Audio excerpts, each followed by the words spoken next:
Bugünkü dərs SSR, yəni sonuncu artıq SSR, bir də Sovet Rusiya, müasir Rusiya və ya da Rusiya Federasiyası, müasir indiki qonşumuz olan Rusiyada. Müharibə SSR-in qələbəsi ilə bitir. Təbii ki, buna söz yoxdur. Adamlar 4 il həqiqətən qəhrəmancasına vuruşur və nəticə etibarıyla qələbə ilə yekunlaşdırır. Lakin SSR ikinci fövqəladə təbii dövlət olmasına baxmayaraq, nüvə sahibi ölkəsi olmasına baxmayaraq və iqtisadi, siyasi cəhətdən, hərbi cəhətdən güclənməsinə baxmayaraq iqtisadi cəhətdən zəifləmişdir.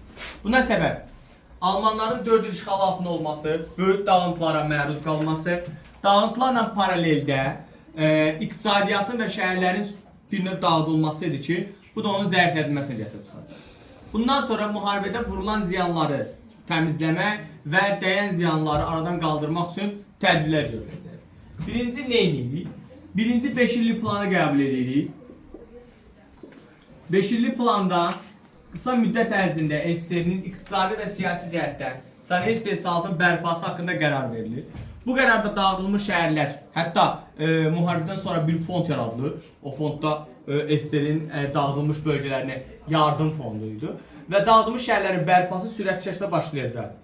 1947-ci ildə 2 tədbir görülür. Birinci tədbir pul islahatı, ikinci tədbir isə talon sisteminin ləğvi. Pul islahatını niyə keçirik?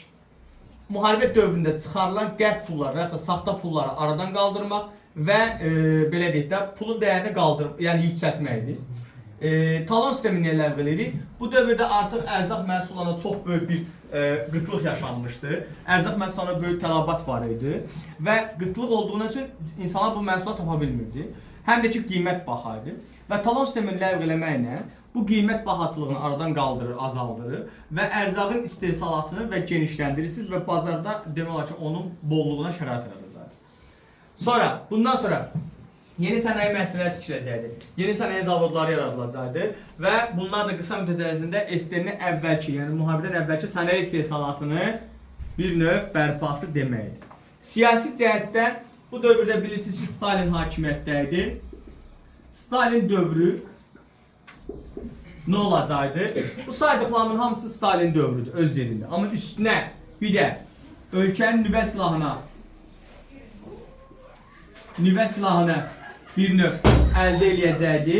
Nüvə silahı adətən 40-cı ildə əldə edilməsi SSR-ni ABŞ-la oxşar cəhət edir. Lakin Fransa dedikdə isə 1960-la oxşar cəhət edirik. Nüvə silahına sahib olmaq Stalini adətən belə deyək də bir növ De Gaulle'la da oxşar cəhət edirsiniz. Yəni bunların ikisini də edirsiniz.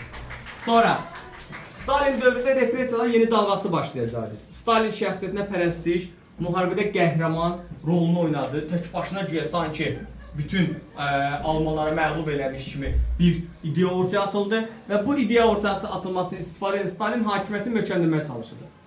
İstəyirdi ki, repressiyalar biraz gücləndirsin, öləcəkdi. Bu öləndən sonra yerinə Nikita Xruşov gələcək. Xruşovun dövrü yumşalma dövrü kimi nəzərdə tutulur. Bütün SSR-dəki bütün nöqsanları Stalin və onun komandasının üstünə atdılar. Hakimiyyətə gələn kimi Stalin və onun komandasını vəzifədən kənarlaşdıracaqdı. Hətta vəzifədən kənarlaşdırma bərabər edam eləyəcəkdi. Sonra, bundan sonra yumşalma dövrü, şəxsiyyətə pərəstişi tənqid eləyəcəkdi. Yəni Stalin və onun şəxsiyyətinə pərəstişi tənqid olunacaqdı, toxunulmazlar aradan qaldırılacaqdı. Bir çox azadlıqlar veriləcəkdi. Sonra bu dövrdə əsasən Xruşovun məqsədi daxildə bolluq yaratmaq idi. Həqiqətən də o dövr bolluğu baş verir. Hətta xam torpaqlar istifadə veriləcəkdir. Sonra kəndlərə pasport veriləcəkdir. Kəndlərə pasport verilməsi onların yer dəyişməsinə gətirib çıxaracaqdır. Təbii ki, bu kənd təsərrüfatının artıq zamanla zəifləməsinə gətirib çıxaracaq. Çünki kəndlərdə yaşamaq istəməyən gənc nəsil şəhərlərə köçməyə qərar verir və bu isə kənd təsərrüfatı istehsalatının işçi qüvvəsinin azalmasına gətirib çıxaracaq. Xruşovun xarici siyasətinə Stalinlə başlayaraq ümumilikdə müharibədən sonra SSR-nin ən böyük rəqibi ABŞ olacaq. Xruşovun dövründə 2 böhran başlayır. Bir, 1961-ci ildə olacaq Berlin, 1962-ci ildə olacaq Karib böhranları. Karib bilirsiniz də coğrafiyasıyla bilər, Kuba böhranıdır. Kuba böhranları olacaq. Berlin böhranı nə idi? Berlin divarlarının çəkilinməsi idi. Karib böhranı da ABŞ Kubanı mühasirə almışdı, bir növ blokada almışdı. SSR orada gizli yolla sualtı gəmilərlə keçərək nüvə başlıqları yerləşdirmişdi. Bu isə dünyada nüvə müharibəsinin hər an başlanmasına gətirir. Lakin danışıqlar nəticəsində o dövrdə Kennedy ilə danışıqlar nəticəsində Karib böhranı linç yolundan aradan qaldırılacaq. Nikita Xruşovun dövründə bir çox yenə də dediyimiz kimi azadlıqlar və insanların rifah səviyyəsi yüksələcək. Lakin Xruşovun xarici siyasətdə yeritdiyi uğursuz siyasət SSR-nin bir növ xüsusi orqanların xoşuna gəlmədiyi üçün, xüsusi hökumət orqanların xoşuna gəlmədiyi üçün ona hakimiyyətdən uzaqlaşdırıb Brejnev gətirəcəkdir. Brejnev bir növ yeni Stalin kimi bir şeydi. Demokratik azadlıqları məhdudlaşdıracaqdı. Sonra despot rejimi hardasa yenidən bərpa edəcəkdi. Şəxsiyyət milliyyət olaraq araşdırmamışam.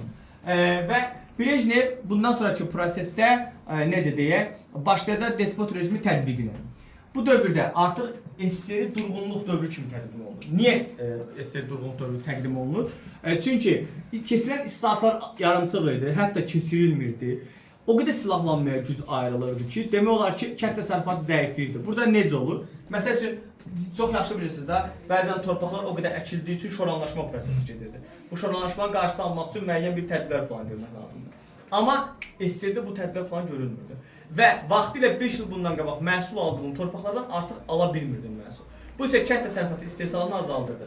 Maliyyə vəsaiti olsa da onu ancaq orduya yatırdıqları üçün, ancaq ABŞ-la silahlanma yarışı olduğu üçün, yəni bu maliyyə vəsaiti heç bir təsərrüfata və sənayeyə istifadə olunmurdu. Ancaq köhnə avadanlıqlarla başladı. Bu da yenə SSR-ni bir növ zəif etməyə doğru gedirdi. Daxildə buna görə də bir növ böhranlar baş verirdi və hətta daxildə buna görə narazılıqlar da baş verəcəkdi. Brejnevin dövründə əsas rəqib yenə də ABŞ idi. ABŞ-ın Vyetnama müdaxiləsini Brejnev qarşısını alacaqdı və Vyetnama çox güclü yardım eləyəcəkdi. Sonra bundan paraleldə ATƏM beynəlxalq təşkilatının yaradılmasına SSR orada iştirak edəcəkdi. Sonra Ərəb-İsrail müharibəsində ərəbləri müdafiə eləyəcəkdi. Bundan hamısı Brejnevin dövründə olacaq. Bu dövrdə daxildəki olan böhranları və narazılıqları aradan qaldırmaq üçün Brejnev Əfqanistana hərbi müdaxilə edir. 1979-cu ildə. Amma Əfqanistana hərbi müdaxilə SSR-nin bir növ bataqlığa sürüşləmək kimi bir şeydir. Bu dövrdə bunu eləməkdə məqsədi daxildəki narazılığı Əfqan qələbəsi ilə kompensasiya eləməkdir. Lakin nəticə elə də doğru olmayacaqdır. Düz 10 il içərisində Əfqanistanda SSR qoşunları bir növ qırğına məruz qalacaqdır. Brejnev 80-ci illərin birinci yarısında hakimiyyətdən gedəcəkdi. Yerinə bir çox şəxslər gələcəkdi. Lakin bu şəxslər içərisində ən aktualı 1985-ci ildə gələn Qarbaçov olacaq. Qarbaçov 85-də gələndə yenidən qurma adlı layihə ilə gəlir və 87-ci ildə yenidən qurma adlı layihəsinin tətbiqi prosesi başlayır. Burada nə tipli layihədir bu layihə? Kəndlərdəki olan kolxoz quruluşlarını azaltmaq, o kolxozlardakı olan torpaqları kəndlilərə vermək və icarə sistemi ilə məhsul əldə etməkdir. Bir növ 20-ci illər yisi kimi idi.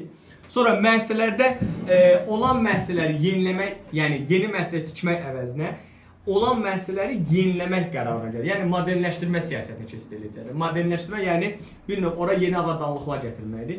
İnsan amilini və faktorunu canlandırmaqdır. Burada da nə idi amil? Planlı iqtisadiyyatdan imtina eləməkdir. Yəni deyək ki, Emilə icazə verəcək ki, 50 icazə verəcəklər ki, məsəl üçün deyək ki, filan bir fabrikin inkişafına töhfə versin və orada istədiyi qədər məhsulu istehsal eləsin. Bu çox böyük bir şey idi.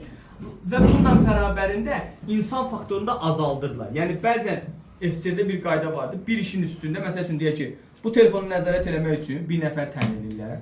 Məsələn, mənim təyin edir, telefonu nəzarət edeyim. Mənə nəzarət eləmək üçün Əliyin təyin edir. Əliyə nəzarət eləmək üçün Ahısını təyin edir. Yəni, bu insan faktoru bir növ büdcəni zorluyurdu. Və Qarbaçov bu məsələləri aradan qaldırır. Bu isə ixtisarlara gedir ki, ixtisarlar da işsizliyin artmasına səbəb olur. Və 85-də Qarbaçov gəlir. 1986-cı ildə Çernobil faciəsi olur, nüvə silahının partlaması olur, nüvə reaktorunun partlaması olur Ukraynada və 86-da. Bu isə daha da vəziyyəti ağırlaşdırır. 87-ci ildə dedi ki, tətbiq elədiyi iqtisadi proqram böhranla əvəzlənəcəkdir. Bu isə tərs bir həmlə olacaqdır. SSR bu böhrandan çıxmaq üçün 1988-ci ildə isə 88-ci ildə etnik xalqlar içərisində münaqişələr törədəcəkdir. Bunlardan biri də Qarabağ münaqişəsidir, ermənilərin Azərbaycanlılar arasında. 89-cu ildə siyasi arenada demokratlaşmanı göstərmək üçün pluralizm əsasında seçkilər keçiriləcək. Pluralizm nə deməkdir uşaqlar? Əvvəllər SSR Ali Sovetində yalnız kommunist düşüncəli, Kommunist Partiyasının nümayəndələri deputat ola bilirdisə, indi artıq müxtəlif düşüncəli insanlar, hətta anti-kommunist düşüncəli insanlar da parlamentə təmsil oluna bilərlər. 1990-da SSR-də yeni vəzifə olan prezident vəzifəsi təyin edilir, yaradılır və Qarbaçov ilk prezident olur. Ali katib idi. 1991-ci ildə isə Qarbaçovun istefası ilə SSR dağılacaq. Bu vaxt SSR-in dağılmasının qarşısını almaq istəyən mühafizəkar qüvvələr var idi. 91-in avqustu qiyamı deyilir. Qarbaçov o vaxt istirahət edərkən mühafizəkar qüvvələr çevriliş eləmək istəyirdilər. Lakin demokratik qüvvələr Boris Yeltsinin rəhbərliyi altında bu çevrilişin qarşısını alır və bir növ belə deyək də mühafizəkarların hakimiyyətə gəlib SSR-in saxlama bir növ cəhdlərinin qarşısı alınacaq. 91-in dekabrında Brest yaxınlığında üç dövlət birləşərək SSR-nin dağıldığını eləyən hansı Ukrayna, Belarusya və Rusiya dövlətləri SFSR. Bundan sonra yerinə yaranan dövlət Rusiya dövləti olacaqdır. Rusiya dövlətinin ilk prezidenti Boris Yeltsin olacaqdır. 91-99 aralığında olacaqdır. Boris Yeltsin 1991-ci ildə ilk prezident olur. Cəmiyyəti və sistemi demokratizmə qərarını alacaqdır. Həqiqətən çox yumuşaq ruhlu insanlardır, amma Rusiya tarixində və baxdığımızda Rusiya insanları, yumuşaq xarakterli insanları sevmir. Onlara qarşı agresiya, onlar hər zaman sərt insanları sevir. Boris Yeltsin korrupsiyanın qarşısını almağa çalışır, eləyə bilmir. Özəlləşdirməyə tətbiq edir. Lakin özəlləşdirmə siyasətində korrupsiyanın geniş yayılması onun nüfuzunu aşağı salacaqdır. Həm də bu dövrdə daxildə Rusiyanın o biri dövlətlər Rusiyadan ayrıldığı üçün istehsalat və iqtisadi zəiflədiyi üçün əhali narazılıqla qarşılayır Boris Yeltsin siyasətini. 1992-ci ildə 91-92-ci ildə federasiya haqqında bir qərar verir. Boris Yeltsin 91 qərarı 92 tətbiqdir.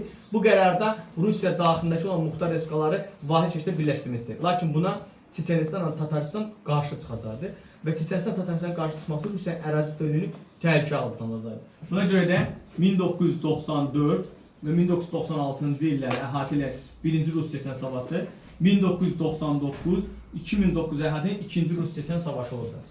1-ci Rus-Çeçen savaşında Ruslar belə deyək də burada məğlub olurlar. Hətta Çeçenlərlə bağlanan müqaviləyə görə Çeçenistana toxunmayacaqlar və oradan Rus qoşunları çıxmalıdır Groznoda və 5 il müddətinə təxirə salır. Amma Putinin gəlişi ilə aparılan savaşda 2-ci Rus-Çeçendə Ruslar tamamilə Çeçenləri bir növ məğlub edə bilir.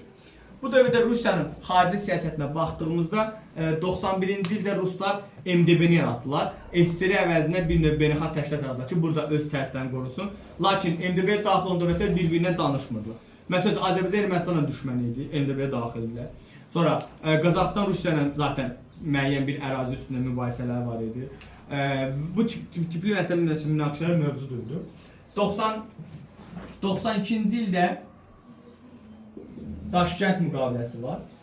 Daşkənd müqaviləsi nədir uşaqlar? Daşkənd müqaviləsi keçmiş SSR-nin hərbi əmlakın bölüşdürülməsidir.